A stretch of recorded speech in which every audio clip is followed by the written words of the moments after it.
इसका नाम क्या है इस लोक का जहाँ अपने लोग रह रहे हैं? मृत्यु लोक। यहाँ सबकी मृत्यु होनी। जैसे कसाईवाड़े में जितने पशु हैं, भले हरी हरी घास खवा रहा है वो, लेकिन नंबर गड़ासे पे आएगा। ऐसे ही हम सब लोग, कोई गर्भ में मर जाता है, कोई गर्भ से बाहर आके मरता है, कोई जवानी में मरता है, किसी की आयु पूरी होती है तब मरती है, कोई एक्सीडेंट में मर रहा है, कोई दिल फेल में मर रहा है। कितने प्रकार हैं जिनके द्वारा मृत्यु होनी ही है। तो हम पहले से तैयार रहें। सुत बनितादि जान स्वार्थ रत, ना करु नेह सभी ते, अंत ही तो ही तजेंगे पामर, तू न तजय वहीं ते, मन पछतई है और सर्वित। ये सब जाएंगे। आज जो तैयार नहीं है, तो देखो एक माई कह रही थी हम इतनी नौ दुर्गा रहे, इतना शंकर जी को उपासना की, हमारा पति मर गया तो हमारी शंकर जी और माता जी पे श्रद्धा ही नहीं रही। शरीर थोड़ी अमर होगा, शरीर तो छोड़ना पड़ेगा। भगवान भी शरीर को अंतर ध्यान किए नहीं जब अवतार लिए, तो फिर हमारे आपकी क्या बात है।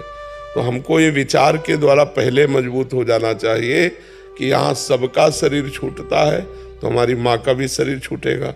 इसी बात से तो वैराग्य हुआ था हमें कि यार स्कूल से जब आते कि ये माँ जिसको हम इतना प्यार करते हैं मर जाएगी, फिर हम कैसे रहेंगे। चच्चू ये मर जाएंगे, पिताजी ये मर जाएंगे, तो हमें एक ऐसा चाहिए जो मरे ना।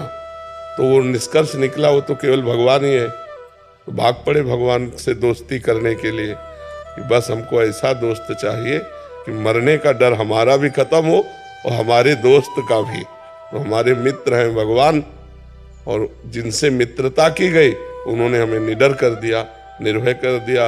अब देखो किडनी फेल है लेकिन मरने का भय है क्या? अगर मरने का भय हो तो तुम्हारे बीच में बैठकर थोड़ी हम प्रश्न उत्तर कर सकते हैं। फिर तो इतना कष्ट है कि हम पड़े रहें सैया पे? बिल्कुल नहीं। भगवान की कृपा से हर समय आनंद बना रहता है। तो हम भगवान की कृपा का आश्रय लें और ये विचार करें कि पुत्र मित्र पति शत्रु जो भी है मरेगा, आज नहीं तो कल मरेगा। ये बात अच्छी नहीं लगती किसी को, लेकिन ये बात सत्य है कि मरना निश्चित है। उन रिश्तों में महाराज जी गाढ़ प्रेम, मतलब एक प्रियता, इसीलिए तो कहा गया है ना करो प्रीत सभी ते। भगवान को देखो उनके अंदर। भगवान देखोगे तो जो है वो निकल गया, शरीर यहीं पड़ा हुआ है। शरीर को देखा, और यद्यपि हम मानते भगवान को ही है कहीं ना कहीं, क्योंकि भगवान के जाने पर हम किसी शरीर को प्यार नहीं करते, उसको जला देते हैं।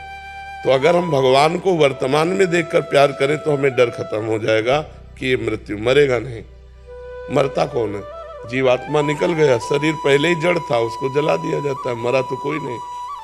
ये जरूर कि अब हम उससे नहीं मिल पाएंगे। जैसे माँ के शरीर का जीवात्मा निकल गया, अब वो दूसरी योनि में जाएगा, किस योनि में जाके क्या बनेगा, कभी हम माँ के रूप में उसे नहीं देख पाएंगे। तो ये हमारा मोह है जो हमको पीड़ा देता है। काम क्रोध लोभ मोह मद मत्सर, तो 6 दोषों में एक ये मोह दोष है कि लगता है कि अब अगर इनकी मृत्यु हो गई तो। ये सबको लगता है, आपको ही नहीं लगता, सबको लगता है। अपने प्रियजनों के विछोह की बात याद आते ही हृदय कांप जाएगा। यार अगर पत्नी मर गई तो क्या होगा, यार बेटा मर गया तो क्या होगा, अगर हमारे पिता मर गए तो क्या होगा। ये सबको लगता है, लेकिन मरना तो पड़ेगा ही। इसका नाम मृत्यु लोक है। इसीलिए भगवान का आश्रय ले लो, भगवान का भजन करो, जिससे वो हमें इस मोह ममता से बचा लें। नहीं तो ऐसा ऐसा दुख होता है कि आदमी विक्षिप्त हो जाता है। परिवार का प्रियजन जाते ही वो अपने कर्तव्य को भूल जाता है, लगता है हम जी नहीं पाएंगे इनके बिना। जैसे प्रिय पत्नी है, प्रिय पति है, प्रिय पुत्र है, ऐसे कितने घनिष्ठ संबंध हैं। लगता है इन संबंधों के जो संबंधी हैं वो पधार गए तो हम उनके बिना रह नहीं सकते, लेकिन रहना पड़ेगा, रहना पड़ेगा। तो हमको नाम जप करना चाहिए, भगवान से प्रार्थना करनी चाहिए कि इस मोह संबंध से मुझे बचा लो, तो वही बचा सकते हैं, नहीं तो बहुत कठिन मोह संबंध है। महाराज जी पूरी रात दिन मुझे यही विचार आता है कि हम उस घड़ी को शायद कदापि देख। बिल्कुल नहीं, वो तो सबको लगता है। अपने प्रियजनों का बिछोह कैसे कोई देख सकता है अपनी आंखों से। पर नाम जप करो, ये सत्य विषय है कि यहाँ से जाना पड़ेगा। अब हो सकता है कि तुम्हारी माँ बाद में जाए, पहले तुम चली जाओ। कोई भरोसा थोड़ी है। कह रही वो चाहती हूँ मैं उससे पहले चले जाऊँ। इसका कोई भरोसा नहीं। अरे नाच रहे, डीजे बज रहा है, वो मर गए, नहीं, नाच रहे, डीजे बज रहा, मर गए। भोजन की थाल आई, खाना शुरू किया, मर गए। मरने का कोई भरोसा है? प्रवचन कर रहे हैं, मर गए। इसका कोई भरोसा, कब कहाँ को। गाड़ी में जा रहे, फिल्मी गाना बज रहे, मस्ती से जा रहे, एक्सीडेंट हुआ, चकनाचूर हो गए। मृत्यु तो कब कहाँ कैसे ले जाए कोई पता नहीं, और कौन चला जाए। डॉक्टर ने हमसे कहा था कि 2.5 वर्ष से 3 वर्ष में मर जाओगे। अब हम तो मरे नहीं, डॉक्टर है कि नहीं पता नहीं। हाँ, तो ये मरीज पड़ा है और डॉक्टर गए, ये तो कुछ समझ में नहीं आता इस मृत्यु के खेल को, कब कहाँ कौन चला जाए। इसलिए नाम जप करो और भगवान से प्रार्थना करो। मुस्कान गांधी जी चंडीगढ़ से। श्री श्री हरिवंश महाराज जी, महाराज जी आपके ना जाने कितने शिष्य हैं जिन्होंने सब कुछ छोड़कर जिंदगी आपके नाम कर दी। गुरुदेव, क्या हम गृहस्थी भी ऐसा कर सकते हैं कि आपको अपना जीवन। हमारी बात मान ले, जीवन आपका आपके लिए ही है। आप अपने जीवन को परिवार के सदस्यों के प्यार में बांटिए, पर बात हमारी मान लीजिए। हमारी सब बातों की बात है राधा राधा राधा। यदि आप राधा राधा जप रहे हो और अपने परिवार को प्रेम करते हो, परिवार की सेवा करते हो और वो प्रेम सेवा भगवान को अर्पित कर देते हो, तो आप हमारे ही हो। जो गति इनकी होगी वही गति आपकी होगी। बस आपको बात माननी है। अच्छा, ये पास रहकर बात न माने तो क्या फायदा। आप दूर रहकर बात मान रहे हैं तो आपको वही गति होगी जो पास रहने वालों की होती है। क्योंकि आप संपूर्ण संसार का तो त्याग नहीं कर सके, लेकिन संपूर्ण संसार के कर्तव्य के फल का त्याग कर रहे हैं कि हे भगवान, ये 2 घंटा माता पिता की सेवा की समर्पित, 8 घंटे सरकारी नौकरी की आपको समर्पित, और राधा राधा जप रहे हो, वही गति होगी जो इनकी गति होगी। रणवीर सिंह जी। महाराज जी राधे राधे। महाराज जी 10-12 वर्ष तक मनमुखी होकर बहुत पाप आचरण किए, परंतु हमेशा ग्लानिवश दुखी होकर उसी जाल में अधिक फंसता रहा। अभी आपका सत्संग सुन के 5-6 महीने से नाम जप शुरू किया है। महाराज जी नीच फिर से गिर जाता है, परंतु उठना चाहता है। कोई ऐसी फूंक मार दो कि नाम की रटन लग जाए। वो तो हमें नहीं आती। फूंक ऊक तो हमें आती नहीं। जंतुर भी नहीं बनाते हैं, कोई राख वाख भी ले देते हैं। बात मान लो तो बात है, बस बात की बात है। देखो, कभी कभी रफ्तार से चलती हुई गाड़ी को ब्रेक मारो ना, तो काफी दूर ब्रेक लगने पर भी चली जाती है। जैसे हमारी रफ्तार से गाड़ी गलत आचरणों में चलती रही, तो अचानक हम ब्रेक मारे सत्संग सुन के, तो कुछ दिन हमको दिखाई देगा कि गलत हमसे हो रहा है, लेकिन ब्रेक लग चुकी है। और वो कुछ दिन में धीरे धीरे आपको अनुभव में आ जाएगी, यदि नाम जप कर रहे हो। मेरी नाव फंस गई है। कहाँ फंस गए? पानी में नहीं फंसती नाव। ये नाव फंसती है स्त्री में, रुपया में, नशे में, गलत आचरणों में। यहाँ पानी में नाव पानी वाले को तो धक्का लगा के निकाला जा सकता है, लेकिन ऐसे दलदल में नाव फंसती है जिससे निकालना कठिन।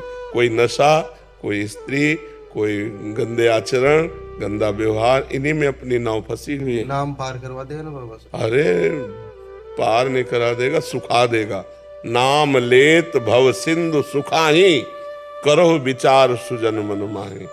घोर पापी को भी भगवान का नाम भगवान की प्राप्ति करा देता है। पर एक बात है, अब लो नशानी अब ना नशे हो। आज तक पाप किया, अब नहीं करूंगा, तब उद्धार शुरू होगा। अब पाप भी करते जाओ, नाम भी लेते जाओ, तो बहुत समय लगेगा। तो ये नियम तो लेना पड़ेगा कि ब्रेक मारनी पड़ेगी। थोड़ा ब्रेक मारने पर भी गाड़ी सकिलती नजर आएगी गलत की तरफ, लेकिन वो रुक चुकी है। वो थोड़े 4 कदम बाद पता चल जाएगा कि गाड़ी की ब्रेक लग चुकी है। भगवान संभाल लेंगे। कभी कभी बड़ा वृक्ष जैसे होता है ना, जड़ से उखड़ जाए तो महीनों हरा भरा दिखाई देता है, नहीं, लेकिन उसकी जड़ तो उखड़ गई है, उसकी सत्ता खत्म हो गई। ऐसे में जब भगवान की शरण में होते हैं, भगवान का नाम लेते हैं, तो हमको वैसे ही काम क्रोध हरे भरे दिखाई देते हैं कि यार जैसे पहले थे वैसे अब है। वस्तुतः उसकी जड़ उखड़ गई है। ये बहुत पुराना वृक्ष है काम क्रोध आदि, तो ये काफी दिनों तक दिखाई देंगे, बकाया उनकी जड़ उखड़ चुकी है, क्योंकि हम भगवान की शरण में हैं, भगवान का नाम जप करते हैं। क्या मतलब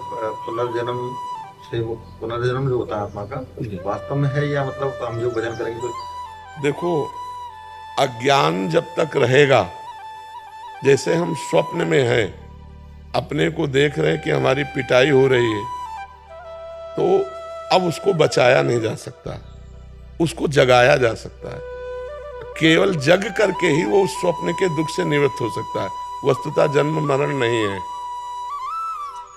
देखो, पांच भौतिक देह पंचभूतों के संघात मिलने से बन गई और पंचभूतों से बिखर गई, इसको हम मृत्यु कहते हैं। जो अंदर जीवात्मा है उसका न जन्म होता है न वो मरती है। ये बात जब अनुभव में आ जाएगी तो हम किसी शरीर में नहीं जाएंगे। हाँ, तो ये जब ज्ञान हो जाएगा कि मैं शरीर नहीं हूं और निरंतर अपने स्वरूप में स्थिति, तो अगला जन्म नहीं होगा उसका। और जब तक ये ज्ञान नहीं होगा तब तक उसका होता रहेगा।